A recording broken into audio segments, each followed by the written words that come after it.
The chair notices the presence of a quorum on our subcommittee on public lands and environment.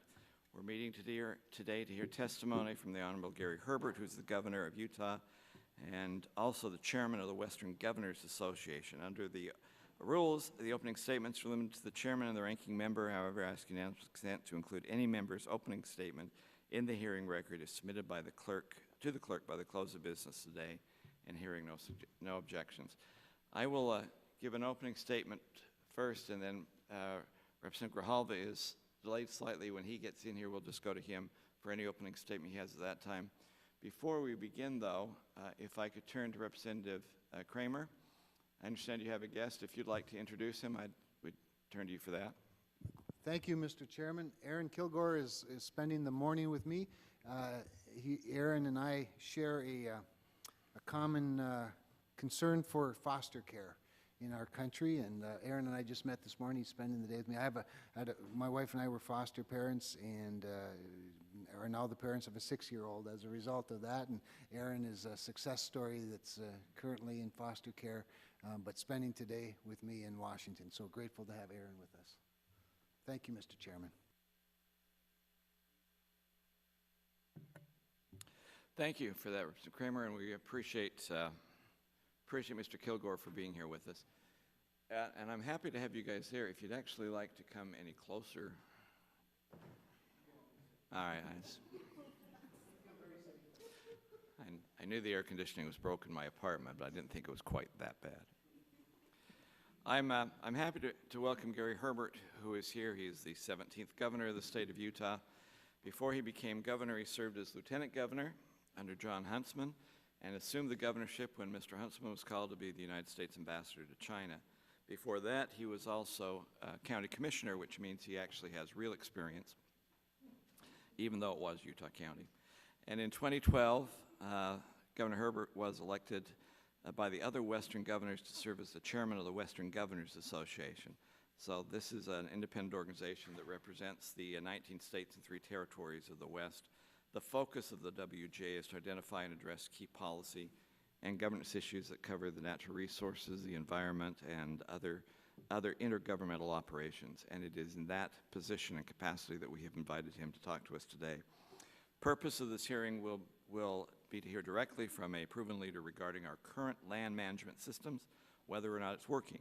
So Governor Herbert has been at the forefront of the public lands policy and management debate for decades, and his perspective is highly valuable, and it's going to be timely, I think, critically important.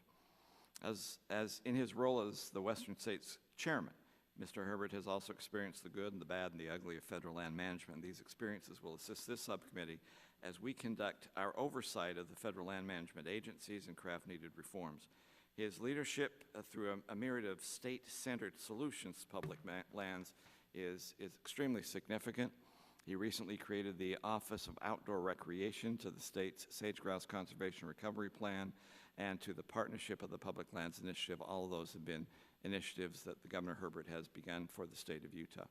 He has implemented, I think, what are considered dynamic and innovative reforms that have improved range and species health and have established long-term prosperity and provided for a balanced approach to our public lands in the state of Utah. So his testimony, his participation today in the hearing, I think will elevate or at least illustrate the state's innovative approaches and shine a light on maybe some of the impediments that states have that could actually producing a better product for the citizens of the West. With that, when Mr. Grijalva arrives, I will allow him, at whatever point that is, to give a statement if it is. And I would also ask that before we actually begin, if Mr. Stewart would like to say one word into the introduction of his governor. Okay, you're recognized for that. Thank you, Mr. Chairman, and I apologize. And Governor, welcome. One of the great blessings and privileges of finding myself in this situation is to have met people like you and your leadership, Governor. And on behalf of many of us from the state of Utah, we thank you for the things that you've done and the things that you represent. To other members of the committee or to other participants, I want to tell you that Governor Herbert's primary focus is his role as governor is education, energy, which is something, of course, that this committee is very interested in, jobs and the ability of the states to be able to have the latitude and freedom to solve their own problems. As a result of this, and I'm sure this has been said and will be said again, but it's worth repeating, that Utah is recognized as the best state for business and careers in the nation by Forbes magazine, and also has been ranked as the best state in which to live. So, Governor, thank you for that and your leadership in helping us to achieve those types of recognition and success. But now, very briefly, Mr. Chairman, if I could, just to the issue. With 60% of land in Utah owned by the federal government, Governor Herbert has a unique perspective on the management of federal and state lands. And the difference between state and the federally managed lands is often very stark. State-managed lands are continually shown to be more healthy ecologically and more valuable commercially. And in the case of federal land management, natural resources of land is unused and unmanaged, and as a result, the ecosystems are often sick and dying, which is, again, another topic that we've discussed at some length in these committees. But many in Washington fail to understand that it is what many of those of us living in the state understand and living in the West. We love the natural beauty that surrounds us. That's why we choose to live there. But we do not simply see it as a resource that should be exploited without consideration of this natural wonder. Like every state, however, which has control over its own natural resources, the state of Utah believes that the best managers of the natural resources within the state are those who can call that state home and have lived on the land for multiple generations. And I think that that's the key. That idea that we love the places in which we choose to live, and I think we will be the best shepherds of those versus someone in Washington, D.C., perhaps, who has never even set foot in our state. We're fortunate in Utah to have a governor who understands this and understands it well, and the ability of the people of the state to develop their own initiatives and create their own plans to utilize our abundant natural resources. And so once again, Governor, I thank you for your being here with us today. Thank you for your service not only to our state but to our nation, and we look forward to hearing more from you. Thank you. With that, Governor, your written testimony is already part of the record. We'd recognize you. Now you have a clock in front of you. The time starts going down from 5 minutes. Oh, and that's the buzzer to begin. Begin. Well, thank you, Rick, Mr. Chairman, and thank you, Congressman Stewart, for those kind words. And I'm honored to be here with you. We're going to talk about some important things here today. I am the governor of the great state of Utah, and I'm proud of that and honored to serve. I also serve as the chairman of the Western Governors Association, has been mentioned, 19 states. I'm not speaking in that capacity today, but I certainly do have insight on what is happening in the West that's uniquely so. Sometimes the East Coast doesn't recognize the difference of the West Coast, and particularly the Intermountain West. And so I think we can give some insight. Utah has got a perspective because we have so much public land in our state. It's approaching 70%. And less than 1 in 4 acres in the state of Utah is privately owned land. So we have some unique challenges that we face in the state of Utah. I also believe you're wise in listening to the states. Governors are doing some pretty good things on both sides of the aisle, I would add, around this state and managing their respective jurisdictions. And I think as we kind of compete with each other, we learn from each other and develop best practices. Today we want to talk about best practices, and particularly when it comes to the management of the public land. And I think all of us want to get the best outcome and the best results when it comes to the management of those treasures that we call the public lands. One of my core principles is the doctrine that states can and should find their own solutions tailored for their own unique circumstances. This principle applies to most policy issues, including public lands. Sadly, we seem to have strayed far from the vision of states as independent and robust policy innovators. A balance of powers between the states and the federal government is not only right and proper, but essential if we're to ever find solutions to the complex problems that we face as Americans. Utah strives to have a good working relationship with the local offices of the federal land management agencies, and certainly works with the agencies on many range and forest improvement efforts. However, the concept of federal-state partnerships is becoming more and more like Bigfoot sightings, something frequently reported but rarely seen.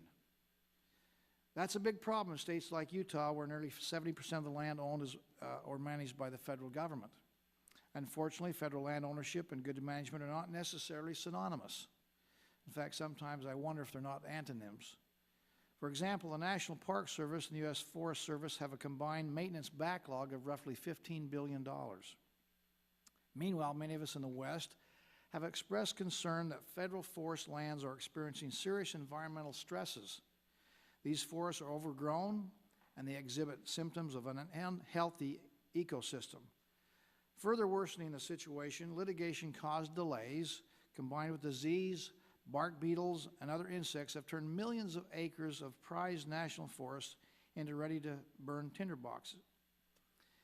This became very real for me as governor here not too long ago when we had a fire down in our southern part of our state. I was alerted I needed to go down, and we got in the helicopter and flew down to Iron County and southern Utah to find a forest fire that's out of control. Got into town off the Forest Service land and burned a few structures. As I met with the Forest Service people and said, hey, what happened? They said, well, this was a forest that needed some burning, some fire. And we happened to have Mother Nature send us a lightning strike. So we let it burn. That was good. It'll regenerate the forest and take some of the overgrowth and the underbrush out of the way. But it got away from us. I said, how long has it been burning? Oh, about 40 days. And I says, well, why did you let it burn? We needed to have the fire. I said, well, why didn't you just pick a better time? Rather than wait for a lightning strike to start the fire, why did you not pick a better time and location where we could have managed the fire better? And the answer came back to me, Governor, you don't understand. This is wilderness. We can't just go in and torch it and do a prescribed fire. We've got to wait for Mother Nature to send us a lightning strike. Well, that's puzzling to me. I don't think that's the best way to manage our forests. We are, in fact, the gardener, and I think we can do a better job. Regrettably, federal land agencies have demonstrated over and over again the inability to nimbly or creatively respond to current challenges facing our forests or our rangelands. Just as Henry Ford offered the first customer a choice of any color car that they wanted as long as it was black, federal land management agencies today provide states flexibility in land management as long as they do exactly the way Washington tells them. By way of contrast, state and local entities have long demonstrated the ability to manage lands and solve problems in a timely and responsible fashion. I believe there are a number of important lessons that the federal government could learn from these locally led efforts.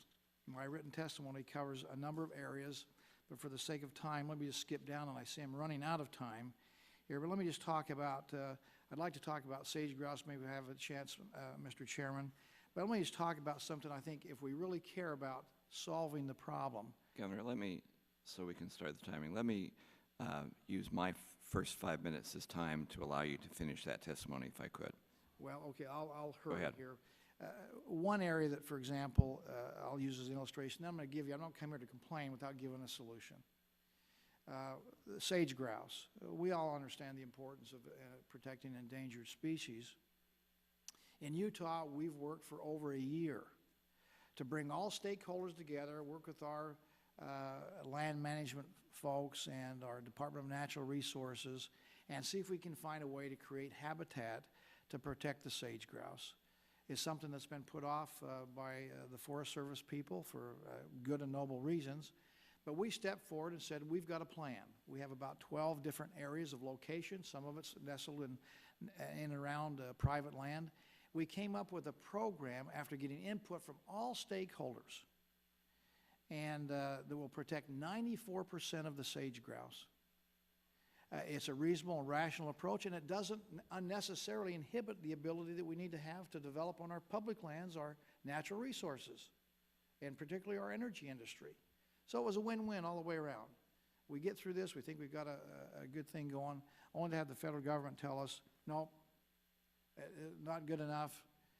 We're going to impose upon you our own plan, which is less effective and less efficient, doesn't protect anymore, in fact, probably protects less sage grouse. And by the way, we're running out of time, so we're just going to do it. You know, that's not a good partnership approach. Partnership means we're kind of on equal footing working together. To see this rejected is really disheartening. And let me just say, too, again, as we talk about this is something, a quote from the former mayor of Missoula and a Democrat speaker of the Montana legislature, Daniel Kemmis. Some of you may know him. He said this: the national government has lost its ability to effectively manage the West in a way that assures access, proper management, let alone the sustainability of Western communities. So I think there's a bipartisan criticism here of can we, in fact, find a better way to do things? Well, I think we can.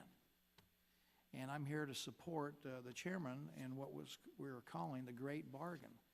And that's to find a state-based solution to land management and see if we can enact legislation, which is the proverbial win-win. If we really want to solve a problem, we ought to be able to come together and find ways to do that. And so this grand bargain is designed to promote a more efficient management system. I'm a proud supporter of this. It's going to bring all people together, and we're going to recognize that there are some places that need protection. Some of our beautiful vistas and venues ought to be, in fact, set aside and actually create wilderness. But there's many other areas that ought to be opened up for, in fact, development, multiple use. That's the charter of the BLM. And protect our farmers and our ranchers and open it up for our industry folks to develop our natural resources. And heaven knows, we have an energy demand in this country and in this world that's growing exponentially. Well, Utah and our public land areas has a role to play in helping fulfill that deficit of energy. And this grand bargain is designed to find us eliminating the disputes and providing protections where we need to have it and allow for development where it needs to be done. This can be done by some significant land swaps and ability for us to, in fact, aggregate land where it needs to be either for protection or for development. Again, for those who really are looking for a solution, I believe this is one that really has some merit, and I applaud and support Chairman Bishop in his effort of this grand bargain.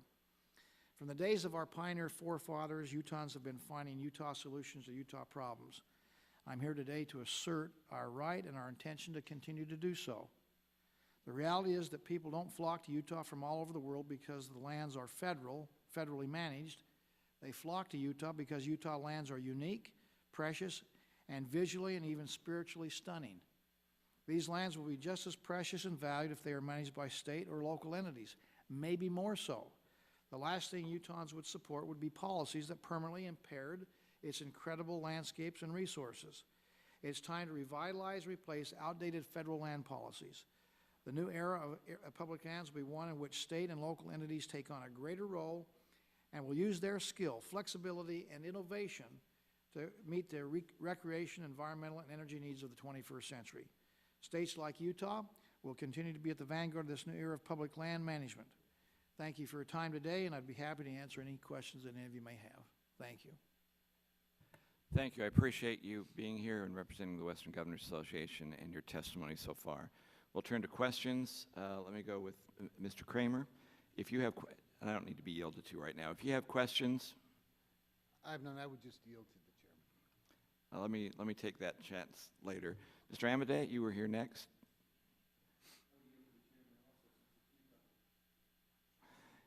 You were supposed to say great things about me. You realize you've screwed up again here. Mr. Daines, do you have questions of our witness? I do. And Chairman Bishop, you are the greatest chairman on the Hill, just so you know. I didn't quite hear that. Would you repeat it again for the record? Is that a motion on the floor? Right, okay. Well, Governor, it is truly great to have you here. And as a fellow Westerner, I share your frustration as well as I applaud your pragmatic view here of driving solutions going forward. I was struck by your statement early on about the doctrine that states can and should find their own solutions tailored to their own unique circumstances, and I applaud that doctrine, and we believe in that in the state of Montana as well. In your testimony, you spoke about the mismanagement of some federal lands by some federal agencies, in particular the lack of management in our national forests. We witnessed that problem firsthand in Montana. In fact, we spent $113 million last year fighting forest fires. It was the worst fire season in 100 years. And yet, our timber sales are stopped because of frivolous litigation. Just a month ago in Seeley Lake, Montana, the Colt Summit project was halted by a suit from the Friends of the Wild Swan and the Alliance for the Wild Rockies and others. So we spent a lot of money litigating that the taxpayer oftentimes is paying for. In fact, we paid more than $1.2 million in attorney fees for these cases. And now we're approaching potentially a huge fire season coming in 2013. So I'd like to get your point of view around what the role of litigation has been in terms of halting good forest management. Well, thank you, and greetings to the great state of Montana, and your former governor, Governor Schweitzer, a very strong advocate for state control and public lands management, a good Democrat. Litigation is used as a tool to stop things from happening. If you don't get your way, then let's sue. A good example of that is what we call our resource management plans. In the state of Utah, we have 7 of them. They're kind of in regions. And the intent is to get together and bring all the stakeholders, have local input, and say, well, how are we going to manage these lands out there? What should be protected and maybe taken off limits? What should be developed? And not only what should be developed, but in what manner? Even if you get energy, it might be that there's energy capability here, but you have to use lateral drilling. You won't just use a straight up and down derrick. Again, to protect and have minimal surface interruption. So again, that process is a good one. And we've done that, and sometimes it takes, if you can believe it, 6 to 8 years. And I know things don't move that slow here in Congress, but 6 to 8 years to develop a resource management plan seems to be a very long time, a chance to get everybody's input. And yet we've seen, once we've got those things done, we think, okay, we've got a pathway that everybody's agreed to moving forward. We end up having somebody say, well, I don't like it. Next thing you know, they bring in, file a lawsuit, find some kind of technicality to delay. And we've seen that in the Uinta Basin in Utah, where in fact we lost 77 leases that have been agreed to and pulled out because of an administration change more than anything else, and spawned because of litigation. So again, if we don't like what we get in the discussions and the willing participation of negotiation, it seems that litigation is then the choice to stop and delay and procrastinate and put off actually getting a resolution to issues. Well, speaking of procrastination, you will have a vote this week on the Keystone Pipeline, the Northern Approval Act. It took the Canadians 7 months. We're at 4.5 years and counting. Yeah. It's disappointing. Again, we see it it's on many areas. It's not only where people use litigation, but they'll sue over endangered species. They'll sue over, in our case, in Utah, and I expect in other states too, where wilderness is an issue. They'll say, well, this is not a road. And the reason they'll say it's not a road is because, by definition, wilderness is roadless. And so people wonder, why are we having the disputes in Utah over our RS-2477 roads and rights-of-way? It's because if we want to have wilderness, they've got to be roadless. And rather than willingly discuss and negotiate, which is what we're trying to do in Utah, we have people say, nope, we're not going to define anything here as a road, no matter what. And so we end up in litigation and lawsuit, which is delay. And on RS-2477, the delay tactic actually works because the evidence is dying off. Some of our old farmers and ranchers, are not going to be around in the next few years, and so we don't have the ability to have primary evidence being given about the validity of this particular road. So litigation is a tool of choice for delay. I've got just a short amount of time. Could you touch on hydraulic fracturing, the contrast between the approval process on state land or private land versus federal land? In Montana, we issued 329 permits on private lands, while just 29 federal permits. It's just become very obstructionist on federal lands. What's it like in Utah? Sure. You can do that in a half minute. We'll take it out of your next time. All right. Thank you, Chairman. Well, hydraulic fracturing has been around for a long time. This is not a new technology, but it's certainly one that's being perfected and certainly being utilized. And because of it, in fact, we are, having great success, particularly with natural gas, where some would say we're awash in it. And it's a cleaner fuel. It's expensive, affordable, cleaner. It's what the public wants. I think nobody's arguing for not having oversight. There needs to be some oversight. The question is whether the federal government should do it or whether the state should do it. Why have an extra redundant level of oversight that you don't need to have? In Utah, we've had not one instance of any kind of pollution at all because of hydraulic fracturing. We have significant oversight, and I think states are really at the level that should be, in fact, having the oversight I know there's a new proposal here that's just come out here about a week ago, which we haven't had a chance to study all the ramifications, but states are doing it right and ought to be the primary oversight responsibility for hydraulic fracking. Thank you. Ms. Lemus. Thank you, Mr. Chairman, and welcome, Governor Herbert. I'm just delighted that you're here because you're speaking the language of Western states and experience that you've had on the ground with successful management. I note, turning to your sage grouse experience, that Secretary Salazar, in a statement in December of 2011, said that state-managed plans were to be the preferred method for protecting sage grouse, and yet it seems that now they're taking a different tact. What will happen with all of the work that you have put into your state conservation plan for sage grouse if it is not implemented? Well, I assume that our efforts will just go into the file 13, the circular file, and a lot of effort from good people, stakeholders on all sides of the issue will be just thrown out. Can you give a little more background on how you pulled everybody together and what kind of recommendations were set for implementation before the federal government stepped in? Sure. Again, our Kathleen Clark, who some may remember was Yeah. the BLM director. Here in the Bush administration, certainly has a plethora of background and experience to help us in Utah and help guide this discussion. But she works for the Department of Natural Resources now in Utah and is over our Public Lands Management Office, which reports to me. Her instructions were to bring the stakeholders together and say, look, our goal is to protect the sage grouse so that it's not listed. We lose control, again, with it being listed, and that has all different kinds of ramifications, mostly all negative when that happens. So if we care about the sage grouse, and we do, let's see what we can do to protect it and add to its numbers. And so she brought all the stakeholders, all the smart people that know sage grouse, and said, what can we do? We found we have 12 major habitats in the state of Utah. What can we do to protect them? And they came together with folks and said this would be a good program which would increase the numbers of sage grouse and protect. Again, if you go 100% of the state, it protects 94% of all the existing sage grouse and provides opportunities for them to have little baby sage grouse and increase the numbers. And so it seemed like a good plan. We spent about a year on it. To have it just kind of summarily dismissed is really frustrating. But this has been a collaborative effort by environmental groups, biologists, sage grouse, wildlife experts, and public land management experts, which we thought was the win-win, protected the sage grouse and did not overly disturb our economic opportunities on our public lands and other areas of need.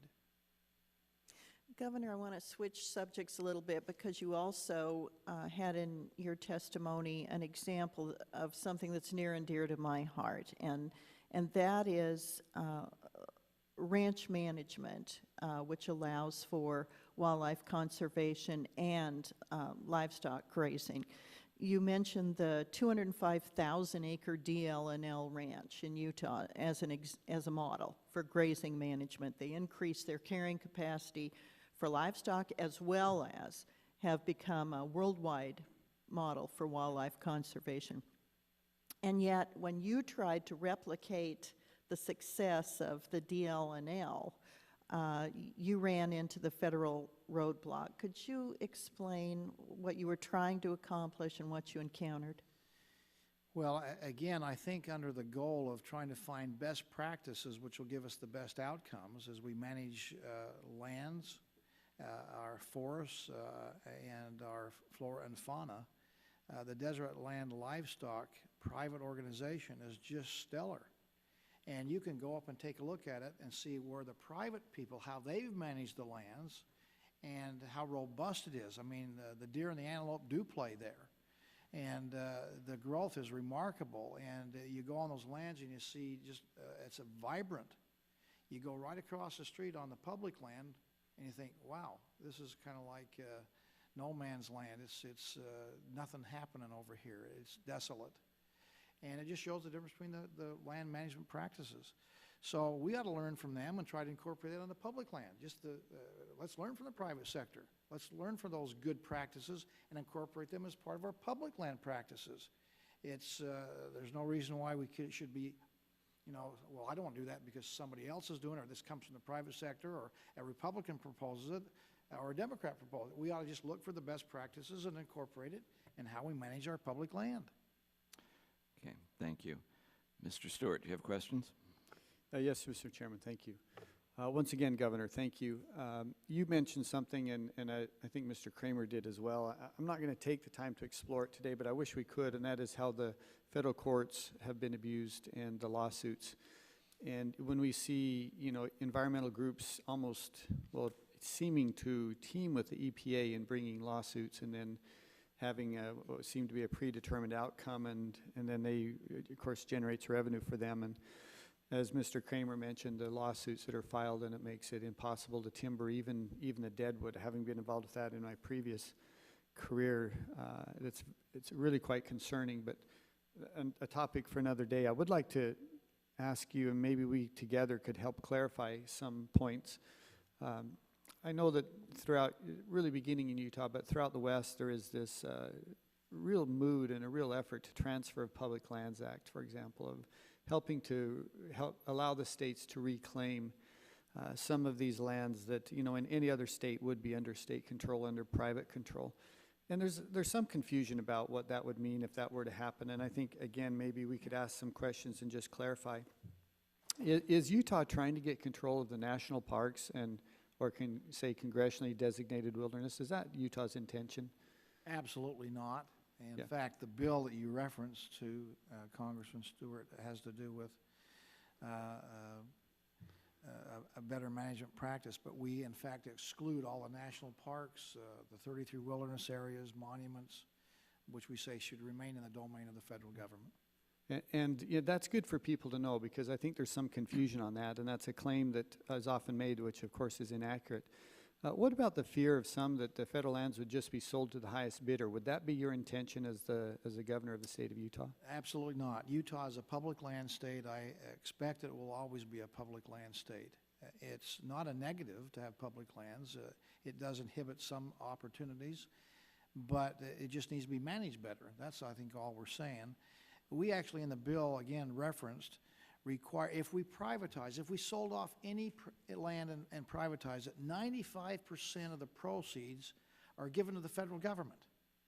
There is no incentive to sell off any public lands and privatize them where we have to give the money to the federal government. So, in fact, part of the bill that was passed requires us to, in fact, convene a group of stakeholders on all sides of issues and look for further areas that need protection in the state of Utah on their public lands. Okay, thank you for helping to clarify that. And so the fears that some have that federal lands would be privatized under this bill, that's just really not...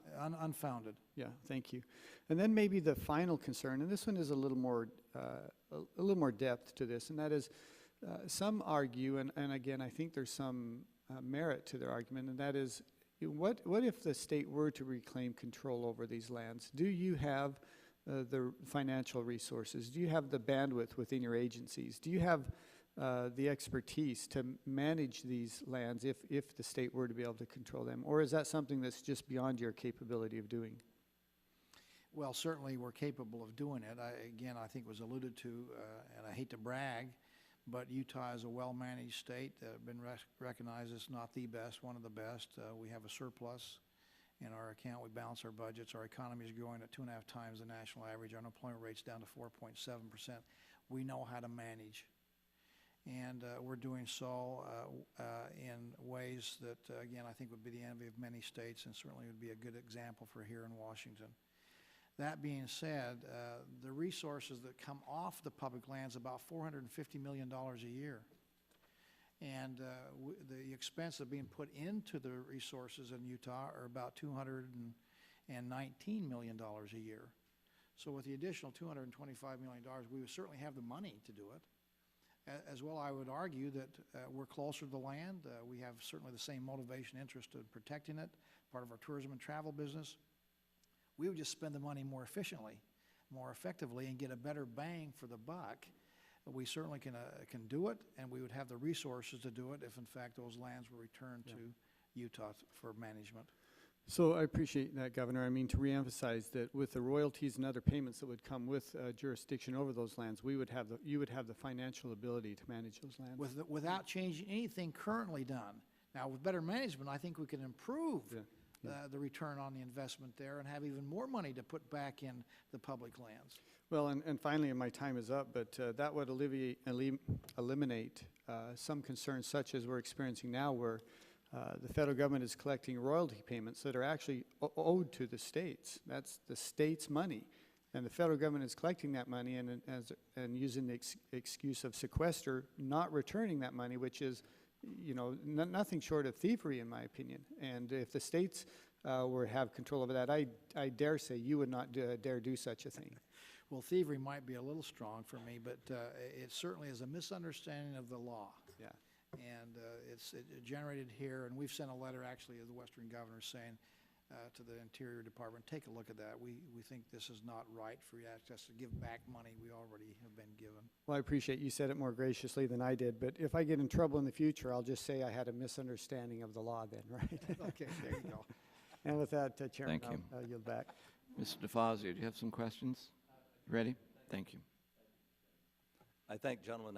I missed your oral testimony, but I have read your written testimony. So, and in there, you talked about the importance of recreation, and you know, obviously we have similar opportunities in our state. And I've been very critical of the fee program for accessing federal lands.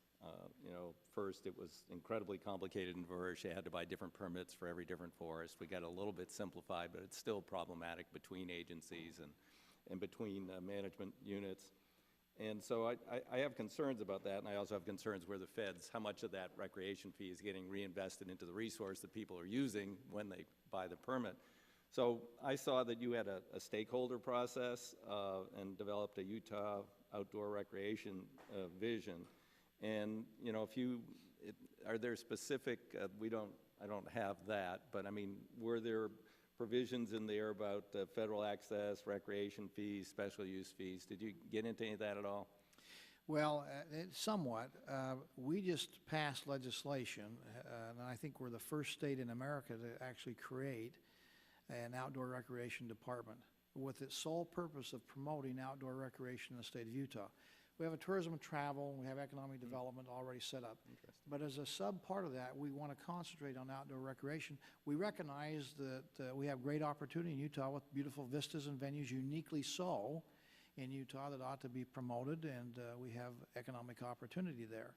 So starting this outdoor recreation department, which would take into all forms of recreation, not only just on our national parks and our forest services, but all-encompassing, I think is going to be a significant step in the right way of making sure we protect and preserve access to some of these beautiful areas. Mm-hmm. And we are putting together, you know, stakeholders again to see how have we been doing in the past where we didn't have an outdoor recreation, and how can we do things better in the future. We're working with a lot of outdoor retailers. As you may or may not know, we have the largest outdoor retailers convention in Salt Lake City. They meet with us twice, once in the summer, once in the winter. Largest outdoor retailers convention in America. It comes to Salt Lake City. They have a vested interest. They like to come there and test out their products in our outdoor recreational areas. So we're trying to find ways to improve, and I think this outdoor retailer or outdoor recreation department is going to be a significant. Well, I believe we are going to have hearings here next month on the recreation fees, and if you have any specific recommendations, given the focus of the state on how it impacts your state, it would be useful to have before that hearing. One other quick question. I noticed that Utah does assess royalties on hard rock mineral extraction, and somewhere between this, I understand it, 2.6% to 10%, depending upon the mineral being extracted. There is some controversy here whether or not the federal government should charge similar royalty fees. I mean, the state assesses those fees, and I think, you know, you must feel there's a good reason for that. as long as these other lands are in federal ownership, don't you think the Fed should do something similar? Well, taxation really is what it is always a. Yeah, but you're doing it in Utah to benefit the citizens of Utah on Utah's public land. Shouldn't we do it to benefit the citizens of America on federal public land? Well, what I was going to say is Yeah. taxation policy certainly is a debatable issue, and how much is too much and how little is too little. Right. And what should we do to raise revenue to run government? Clearly, the federal government's got its own set of problems. When you're borrowing 40 cents out of every dollar you spend, there's not enough revenue to cover your expenses. So I guess you've got to look in every place you can. At the same time, as we do that, let's not destroy the industry. We don't want to kill the goose that's laying the golden egg. Right, but you don't have any lack of activity on exploitable parcels of lands in Utah because of the royalty. I mean, We have. people are still interested in going there and developing those sites. Well, it's not just the royalty, it's the combination of everything. If you have delay, if it takes, on average, to get a permit on the federal government side, about a year, according to the Western Energy Alliance. For a state permit, it takes about 30 days. Time is money. Right. And if you look at the migration of people that have opportunities on public land development in Utah, migrate to North Dakota, where they're having a significant boom, as we all know, and the Bakken's there because it's all private land. Right, but we're easy. talking about hard rock minerals here, where there is a well-established, very archaic federal mining law, and it isn't quite as fraught as some of these others. But anyway, thank you for that. I appreciate it. Thank you, Mr. Chairman, for the time. Thank you. Governor, if I could maybe ask a couple of questions here, and then we'll go and see if there's other questions that are still by other members of the panel. You have mentioned the so-called grand bargain that we are still working through. I appreciate your references to that. I'm not really crazy about that name. Maybe, Bishop's Brilliant Bill would be a better one to Bishop's come up with. brilliant bill. I could go with that one, too. Yeah, okay. Do you see that as in any way at odds with the Transfer of Public Lands Act that the state's working on?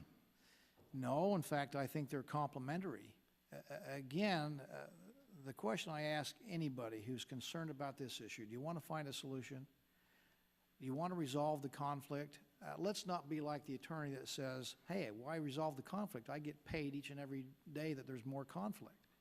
And we have some out there that, in fact, use the conflict, and there's some that don't want us to resolve it, probably on the extremes on all sides of the issue, the extreme voices out there. But for the 80% of us that are reasonable and rational people, we want to have a solution to the problem. And we can get together and find those areas that need to be preserved. We can also know there's areas that ought to be developed in a multiple use fashion.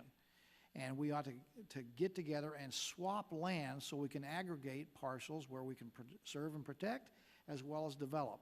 And that's the win-win for everybody. We've been fighting over this in Utah for 25 years. It's time to stop the fight and go on to something more productive with our time and find the proverbial win-win. I believe the land swap, the land exchange, and Bishop's bright, wonderful bill is a step in the right direction. So I'm ready for a grand bargain that's the proverbial win-win. We still have a ways to go to develop that, but I do appreciate, because for many years those of us in the West have been saying, look at the language in our enabling acts and we're being treated unfairly in vis-a-vis other states. And we have found out over the years that basically the courts and Congress don't care that we are being treated unfairly. So there has to be a different approach to what's going on. And I would like you just to talk a minute about what the state is trying to do with your new group that you have brought together. And do you see in the paradigm of this group the concept that development of resources cannot work with conservation of resources? When you say the new group? You're the outdoor Recreation Department? Yeah. Well, again, it's the opportunity for us to promote outdoor recreation is what that purpose is, and to see what we can do to expand opportunity and the economic benefit that comes, and of course the enjoyment that comes to the people who are able to access our stunningly beautiful vistas and venues in Utah that are very unique. And so there's an economic motivation, but we've got to find people who will come together to find the way to optimize those opportunities. Just fighting doesn't do it.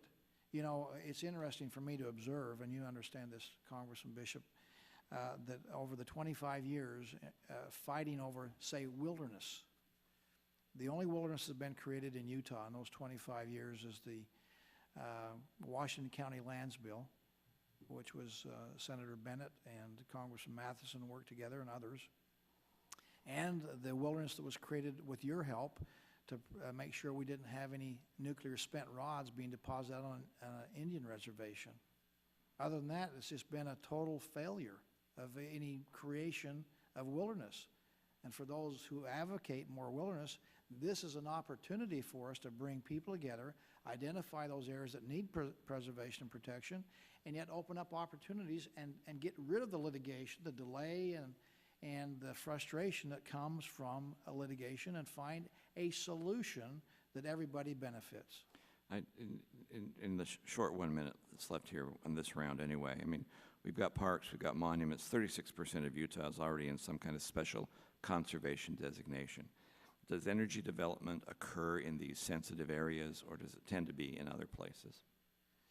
Well, they tend to be in other areas, you know, again, around the country at least. Certainly it's in the private lands where we get the majority of this taking place, and it's just because of the frustration and time and delay that you have to, the hoops you have to jump through on public lands. Hopefully we could streamline that. Again, I'm an advocate for public lands. We just need to find better ways to optimize the management and utilization of the public lands to the benefit of the taxpayers of America. I think in your testimony about the permitting times, state versus federal, as well as the fracking regulation, state versus federal, you've shown how there is a value in the private sector being involved in the state, with the states. I'm running out of time here. Mr. Kramer, do you have other? I do not, Mr. Chairman, other than just say thank you, Governor, and we can use more people in North Dakota if there's anybody else out of work in Utah, but we're very appreciative of your leadership and your testimony today. Well, thank you. I'm honored to be here with you. Thank you. We wish you the same amount of federal lands that we have. Ms. Lemus, do you have other questions? I do, Mr. Chairman. Returning to the issue of hydraulic fracturing, as you're aware, the BLM has proposed hydraulic fracturing rules. You have said that that is a solution in search of a problem. Can you explain what you mean by this? Well, I guess I get frustrated when I hear people say, have you seen the YouTube video? Somebody turns on the faucet and lights the water on fire. Well, it has nothing to do with hydraulic fracturing. You can find anything you want probably on YouTube, but even our own studies here at the federal government, the BLM, shows that there's not one incident of any pollution of water because of hydraulic fracturing. We in Utah are very concerned about water. Water is the lifeblood of our state. It's the only limiting factor I have to growth in Utah, which is the third or fourth fastest growing state in America. So I'm very concerned and protective about our water supplies and making sure that we don't do something that will have short-term gain and long-term pain. With our hydraulic fracturing, again, sometimes, and I'm no expert on this engineering aspect of it, but I've heard them talk about our fracking is taking place is 10,000 feet below the water aquifers.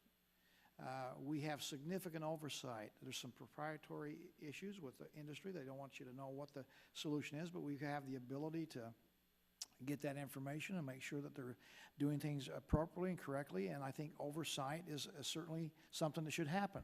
I just believe it should happen at the state level. And to have an extra layer of oversight does not benefit anybody other than it costs more money and time. It's not just the money, it's the time and the delay, which could be, under certain scenarios been proposed, another year's delay time.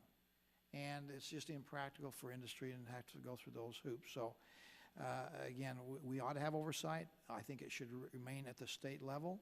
And we certainly want to make sure we protect our water supply, which we are doing. And that's why there's no instance, none, nada, zero, of any kind of pollution in the state of Utah with hydraulic fracturing.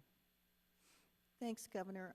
I have one more question, and it's very broad, so I hope you'll just expound on it. I want to talk about the Endangered Species Act, its effect on your state, what Western governors are doing together to address it, and also, since the ESA authorization has long since lapsed. Some of us in Congress would very much like to have it reauthorized in a way that will really produce a result. As you're aware right now, about 1% of species are recovered under the Endangered Species Act. Now, most of us would consider a 1% success rate to be a massive failure. So there has to be a better way. And I'd like you to talk a little bit about it. If you could, if you could help us and guide us to find a way to improve our track record with regard to the recovery of species, what would that look like? Well, I'm not certain what that plan would be. It just so happens it's of interest to the Western governors, and so it's going to be a discussion item at our annual convention conference in Park City on the 28th through the 30th of June. And we'll get input from the governors and see what the respective states have as far as maybe some suggestions. What I do find frustrating is the Endangered Species Act is used as a tool to stop things from happening.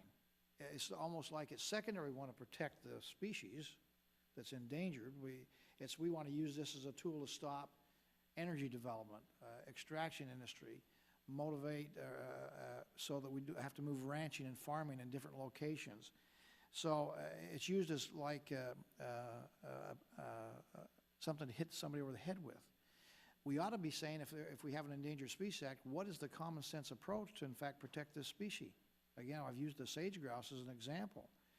But you can go down in southern Utah. We've had desert tortoise, for example, where not even native to the Utah, somebody brought it in years ago and it proliferated.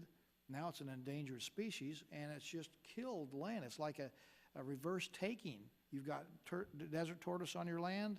You can't develop it, you can't do anything with it, and all of a sudden what would be significant value of real estate is now worth nothing. And it's inappropriate, and people have been hurt. We have down in another part of southern Utah, prairie dogs. Prairie dogs are like furry rabbits, and they breed in significant numbers. Because they are on a protected list, not only have they ruined a golf course, which really pains me to the quick, but it's now going into private lands and subdivisions and just devastating real estate values because we are not able to address in a commonsensical way this proliferation of prairie dogs. I mean, it goes on and on. It's not just animals, it's flora as well as fauna. And we just need to come up with a common sense approach and saying, if we really care about the endangered species, let's work together on it. But let's not use it as a stick to beat up industry and other people, because we don't want them to access extraction industry or develop energy. Governor, thank you very much for being here. We have others.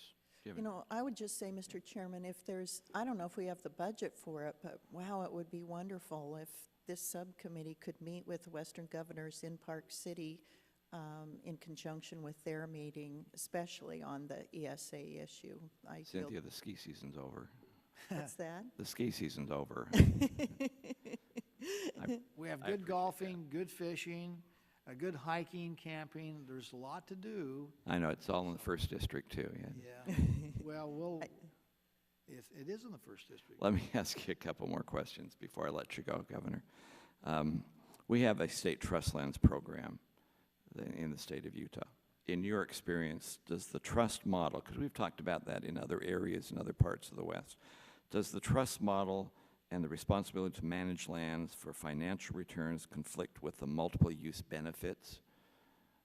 Or, for example, what about the access for hunting and fishing and camping and recreation on state lands versus federal lands?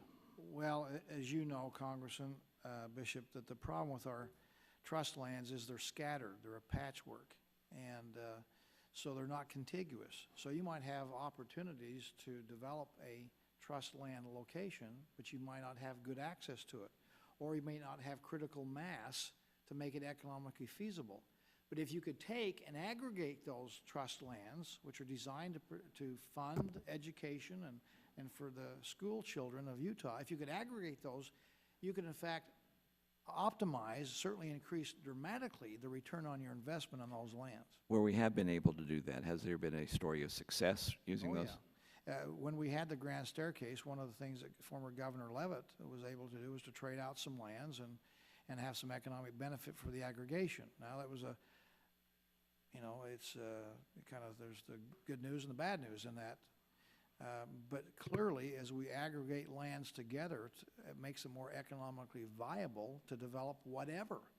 It's better for natural gas, it's better for coal, it's better for all kinds of energy, it's better for ranching, farming. There's a lot of other kind of industry capabilities out there, but you can't just have one little isolated spot here and then skip for hundreds of miles and have another isolated spot. You've got to aggregate the property together to maximize the return. Let me ask you one more kind of a generic question again here. You are here because you're chair of the Western Governors Association, which means the other, 19 plus 3 territories, governors are all part of that group, Republicans and Democrats. Are the views you're telling me right now fairly consistent with what your other Western governors are experiencing in their states? Yes, particularly those with public lands. Not everybody in the Western Governors Association has the high percentage. It starts at North Dakota, South Dakota, down to Texas. For example, Texas, you know, our big state in the continental 48. I was down there not too long ago, and I said, hey, how do you do your transportation issues? And we're talking about transportation. They talked about how they get up their line of sight and get in a helicopter. And I said to them, what do you do about your public land issue? And they said, what public land issue? I said, don't you have public lands in Texas, a big state like you? Oh, we've got some, about 3 or 4%. I said, 3 or 4%, do you know how much land, public land we have in Utah? And they said, oh, it must be a lot, or you wouldn't ask the question. I says, it is a lot. Guess. They said, well, a lot. How about 25%? That'd be a lot. I says, well, that would be a lot, wouldn't it? I said, it's higher. Is it higher than 25%? I said, it's higher. So they doubled it, went to 50%. 50%, that'd be a lot. And I said, yeah, but it's still too low. When I told them it was close to 70%, they said to me, how do you get anything done? I said, bingo. That's exactly the unique challenge. So they're part of our Western Governors Association, but that Midwest doesn't have it. North Dakota has just 9%. Came in as a state the same time we did, same enabling act, same language. We've got 70, they've got 9. It makes a significant difference in how you approach economic development of your state with that much public land in it. So I think when I say the Intermountain West, you know, we're pretty well all the same, Republican, Democrat.